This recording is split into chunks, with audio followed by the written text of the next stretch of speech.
여러분 안녕하십니까? 교과서에 충실한 교과토의 여디디아의 교충교토 시간입니다. 오늘은 제6과 이처럼 큰 나라가 어디 있느냐 라는 제목으로 하나님의 말씀을 함께 연구하겠습니다. 연구 범위는 신명기 4장 1절에서 9절, 마태복음 15장 1절에서 9절, 민수기 25장 1절에서 15절, 고린도전서 10장 13절, 신명기 4장 32절에서 35절, 마태복음 5장 13절에서 16절에 있는 말씀입니다. 연구 범위 성경 본문을 꼭 읽어보시면 좋겠습니다. 기억절입니다. 오늘 내가 너희에게 선포하는 이 율법과 같이 그 규례와 법도가 공의로운 큰 나라가 어디 있느냐? 신명기 4장 8절 말씀입니다. 기억절 노래 들으시고 이어서 말씀 연구를 진행하도록 하겠습니다. 사기 6과 오늘 내가 너희에게 선포하는 이 율법과 같이 그 규례와 법도가 공의로운 큰 나라가 어디 있느냐? 신명기 4장 8절.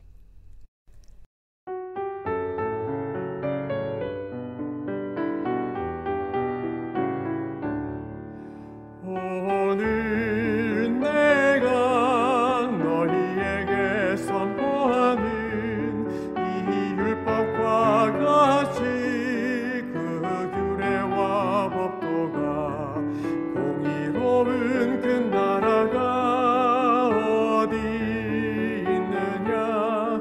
공의로운 큰 나라가 어디 있느냐?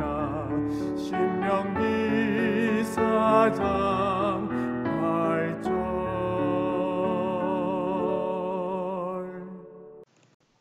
네, 10월 31일 일요일입니다. 제목은 가감하지 말지니라. 교과서 질문해 보시면 신명기 4장 1절 2절을 읽어보라. 그분의 규례와 법도에 관하여 하나님께서 구체적으로 주신 경고는 무엇이었으며 그들은 왜 이러한 경고를 즉시 받아야 했는가? 여러분 참고로 신명기 12장 32절 읽어보시고 답을 적어보시기 바랍니다.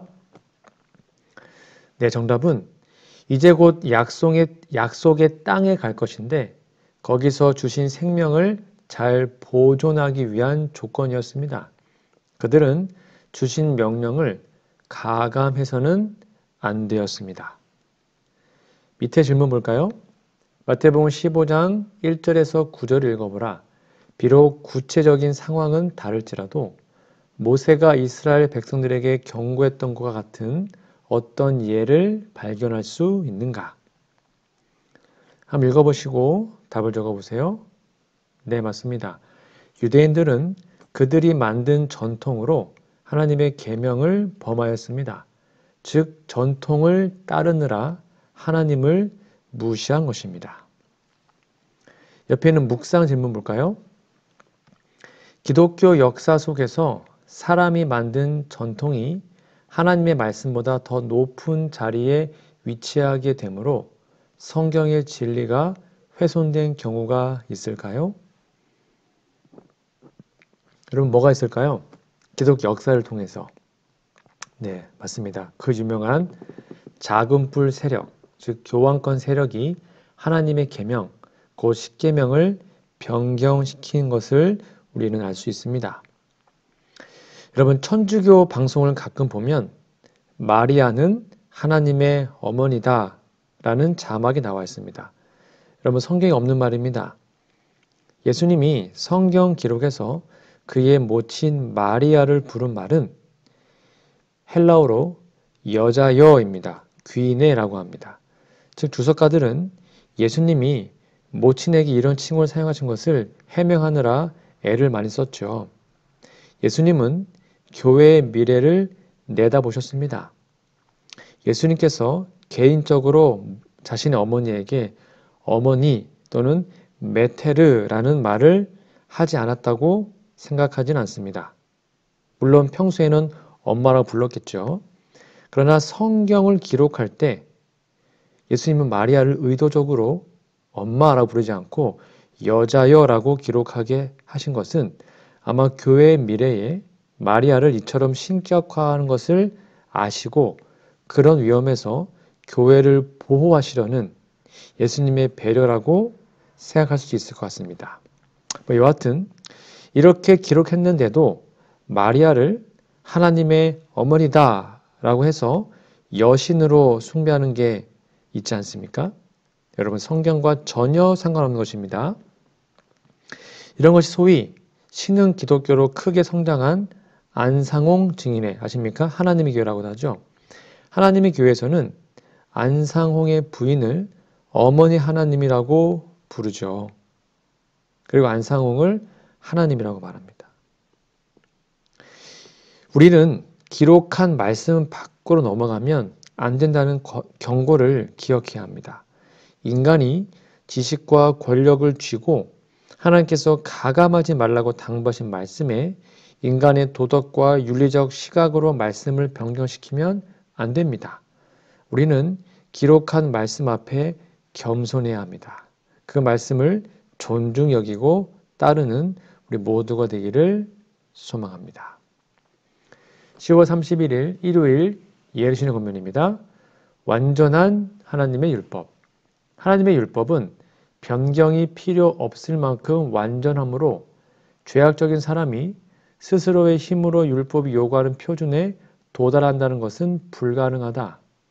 이것이 바로 예수께서 구속주로 오신 이유였다. 예수님의 사명은 사람들을 신의 성품에 참여하는 자로 만들어 하늘의 율법의 원칙과 조화되게 하는 것이었다. 우리가 죄를 버리고 그리스도를 우리의 구주로 받아들일 때 율법은 높여진다.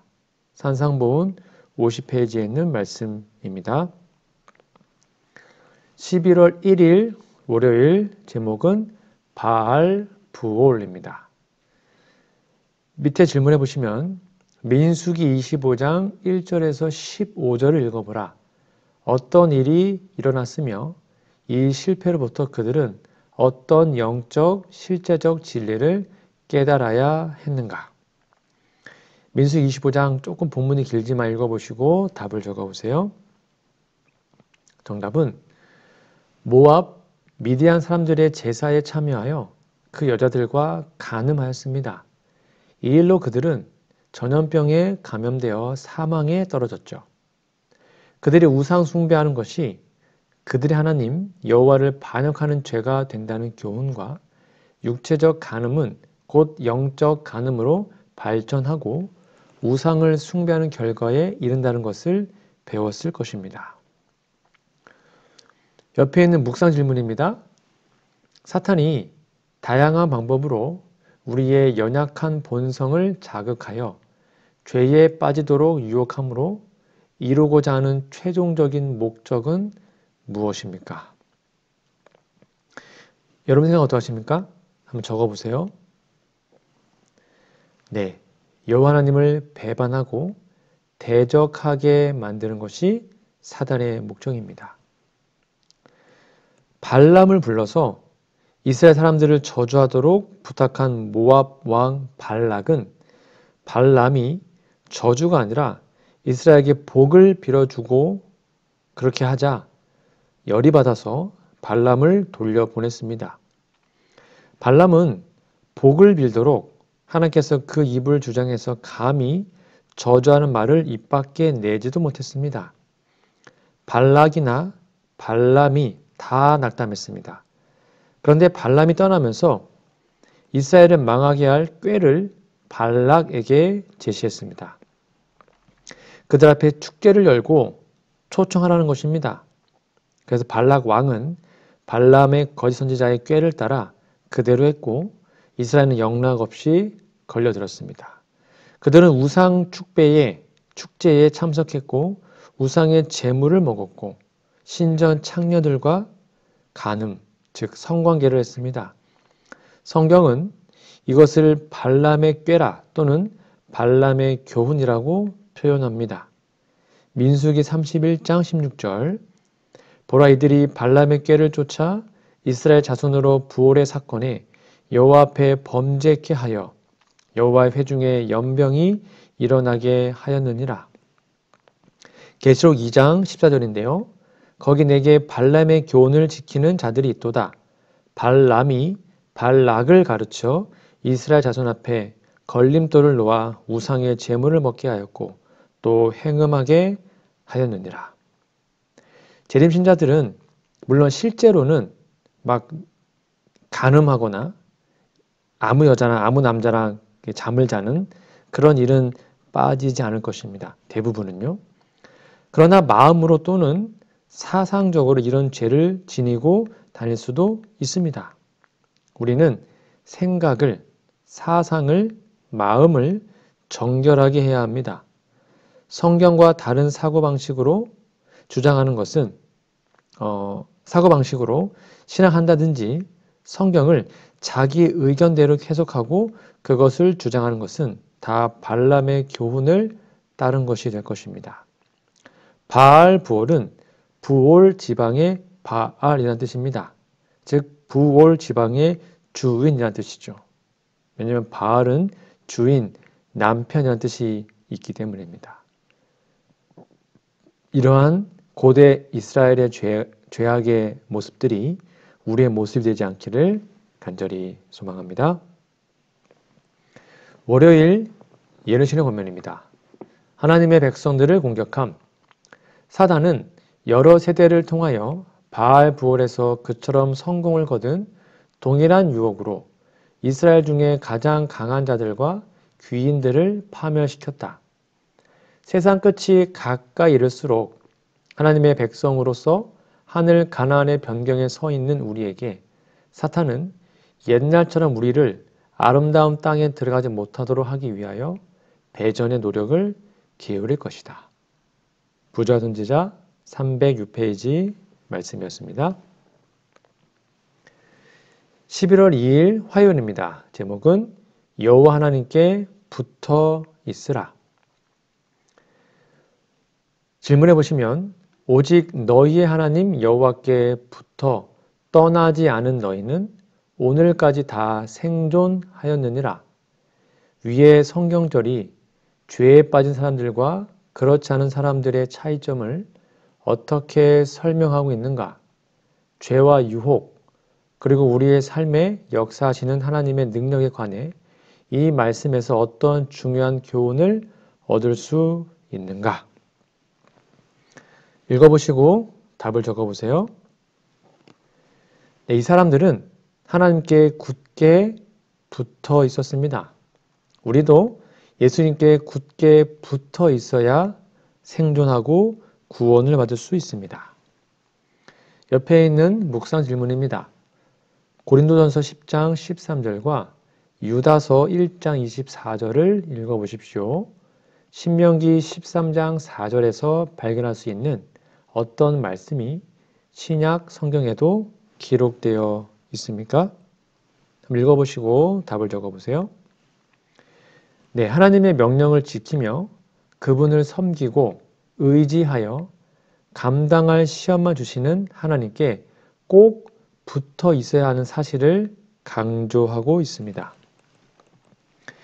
예수님께서 포도나무 비유하시면서 가지가 나무에 붙어 있지 않으면 열매를 맺을 수 없고 마르게 되며 사람이 이것을 모아 불에 던져 넣는다고 하셨죠.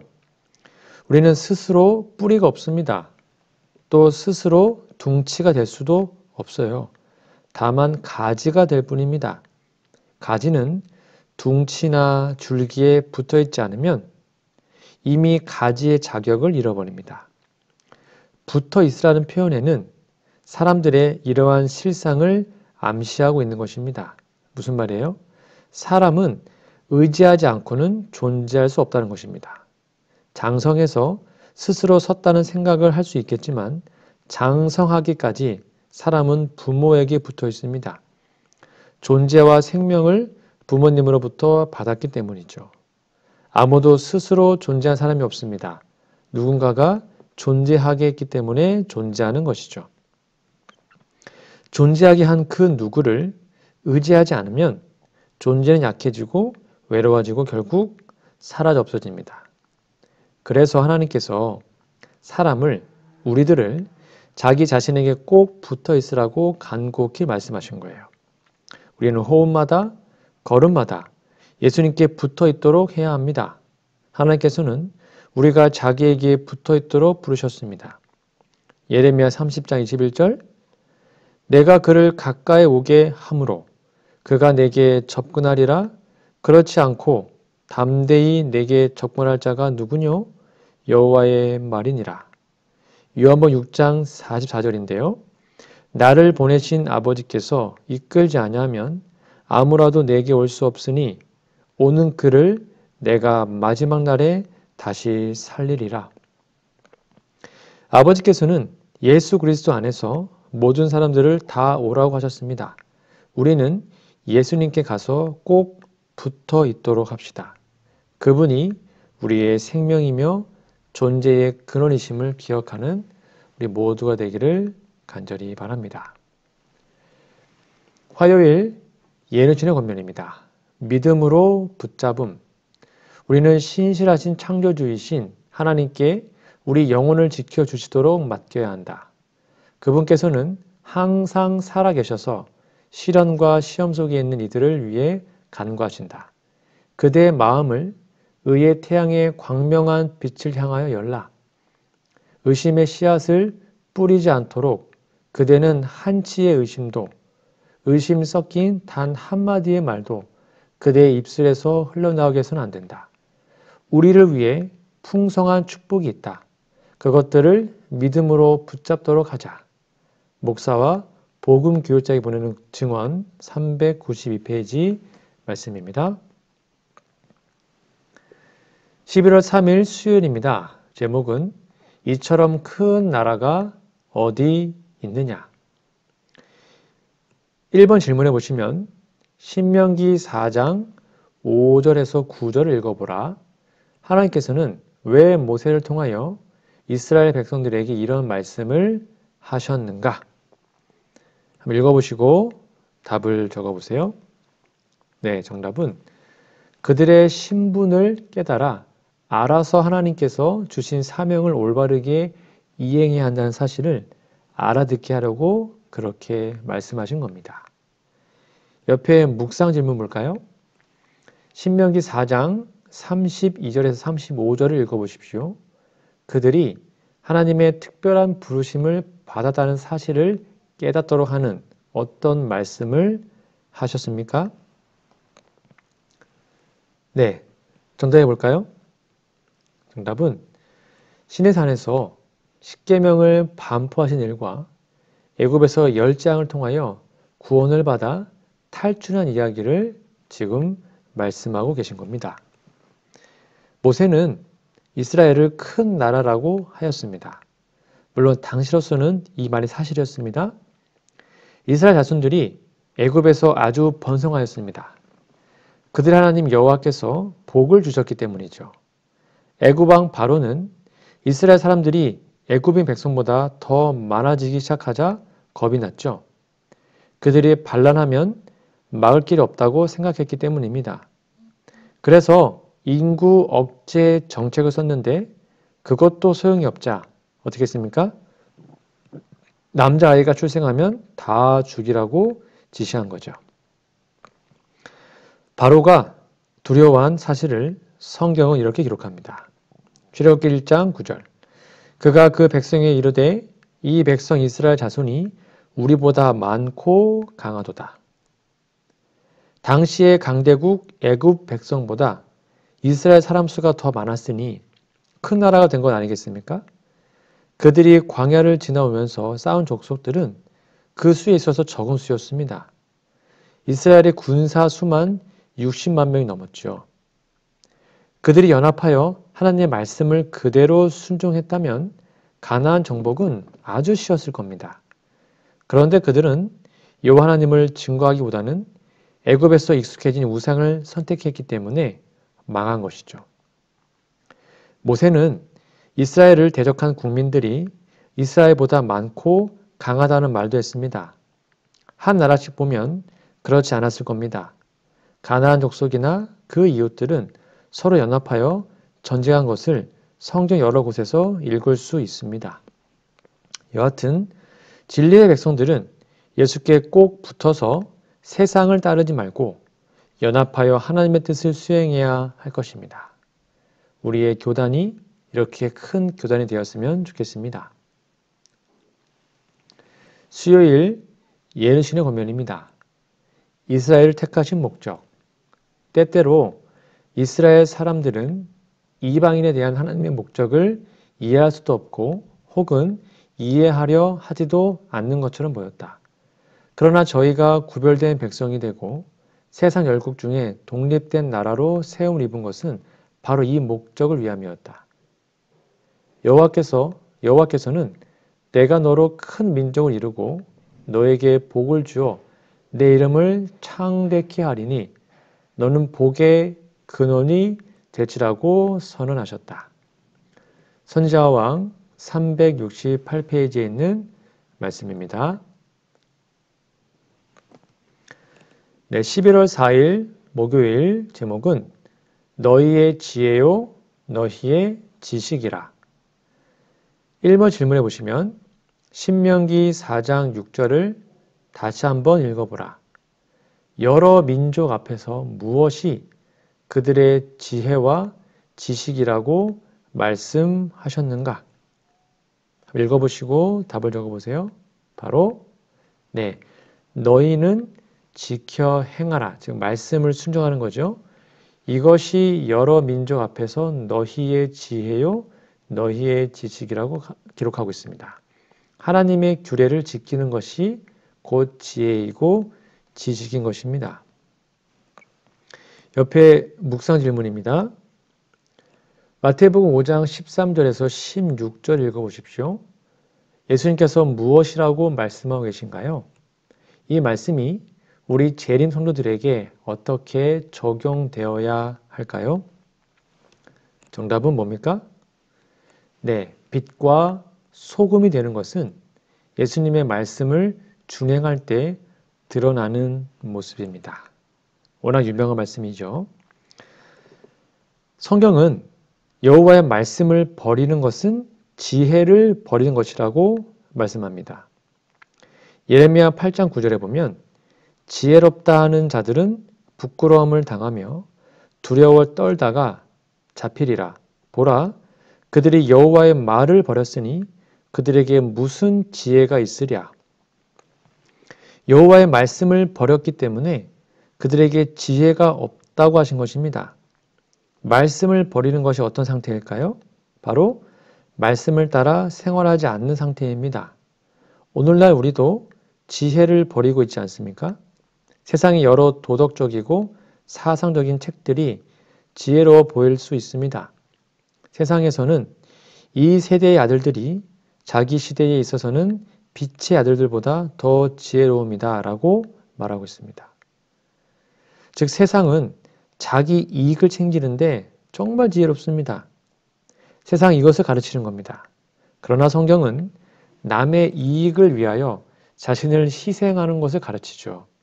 얼마나 미련합니까? 근데 그것이 하나님의 지혜입니다. 예수님은 세상에서 그렇게 미련하고 약하게 사셨습니다. 고린도후서 13장 4절인데요. 그리스도께서 약하심으로 십자가에 못 박히셨으나 하나님의 능력으로 살아계시니 우리도 그 안에서 약하나 너희에게 대하여 하나님의 능력으로 그와 함께 살리라. 고린도전서 1장 21절인데요. 하나님의 지혜에 있어서는 이 세상이 자기 지혜로 하나님을 알지 못하는 고로 하나님께서 전도에 미련한 것으로 믿는 자들을 구원하시기를 기뻐하셨도다. 사람을 구원하는 방법도 전도에 미련한 방법이고 승리하는 방법도 약해지는 것으로 승리하라고 말합니다. 여러분 세상이 볼 때 얼마나 미련하고 약합니까? 그러나 그것이 하나님의 지혜요 능력임을 기억해야 합니다. 이런 하나님께 우리는 꼭 붙어서 결코 떨어지지 말고 하나님의 말씀에 순종함으로 지혜와 지식을 얻는 우리 모두가 되기를 간절히 바랍니다. 목요일 예루살렘 골명입니다. 하나님의 말씀은 바른 길로 나가게 해줌. 마음 가운데 쌓여 놓으며 신령하게 품은 하나님의 말씀은 그리스도의 은혜의 능력을 통하여 순종할 때 그 말씀은 사람을 바르게 하고 바른 길로 나가게 한다. 그러나 모든 인간적인 가마력과 모든 세속적인 발명은 인간에게 능력과 지혜를 주시기에는 너무나도 무력하다. 인간의 힘만으로는 정욕을 억제하지 못하며 품성의 결함을 바로잡지 못한다. 가르 뽑은 기별 2권 125페이지에 있는 말씀이었습니다. 오늘은 제6과 이처럼 큰 나라가 어디 있느냐라는 제목으로 말씀을 나눴는데요. 여러분 연구 범위 다시 한번 꼭 읽어보시고 기억절도 외워주시면 좋겠습니다. 우리 다음 주에는요. 제7과 참 시간 빠르네요. 율법과 은혜라는 제목으로 다음 주에 공부하도록 하겠습니다. 우리 기도하고 오늘 모든 말씀을 마치겠습니다.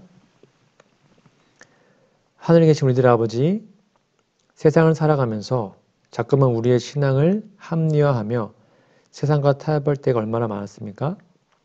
하나님의 말씀 앞에 정직하고 겸손하게 설 수 있게 해주시고 하나님께서 원하시는 방법대로 온전히 순종할 수 있는 믿음을 주시옵소서. 우리의 마음과 정신을 하나님께 온전히 내어드림으로 영적인 순결을 유지하며 살고 싶습니다. 세상의 수많은 유혹 앞에서 단호히 하나님의 뜻 행하기를 즐겨하는 믿음의 백성이 되게 하여 주시옵소서. 우리가 살아가는 곳곳마다 죄의 유혹이 가득합니다. 자칫 방심하면 그 유혹에 넘어지게 됩니다. 날마다 하나님께 꼭 붙어 있기로 결심하오니 하나님께서 주신 능력을 힘입어 죄의 유혹을 물리치게 하여 주옵소서. 과거 이스라엘에게 주셨던 사명이 우리에게도 맡겨졌음을 기억하게 해주시고 그러한 사명을 받은 교회의 일원으로서 우리 또한 하나님의 명령에 충성하여 세상에 빛이 되는 삶을 살게 하여 주시옵소서. 참된 진리를 가지고 있는 남은 교회의 일원이라는 자부심을 가지고 있을 뿐만 아니라 진리에 따라 순종하는 삶을 통해 우리가 가진 진리를 드러내 보이며 살아야 함을 깨닫게 해주시니 그러한 삶이 우리 모두의 삶이 되게 하여 주시옵기를 예수님의 이름으로 간절히 기도합니다. 아멘.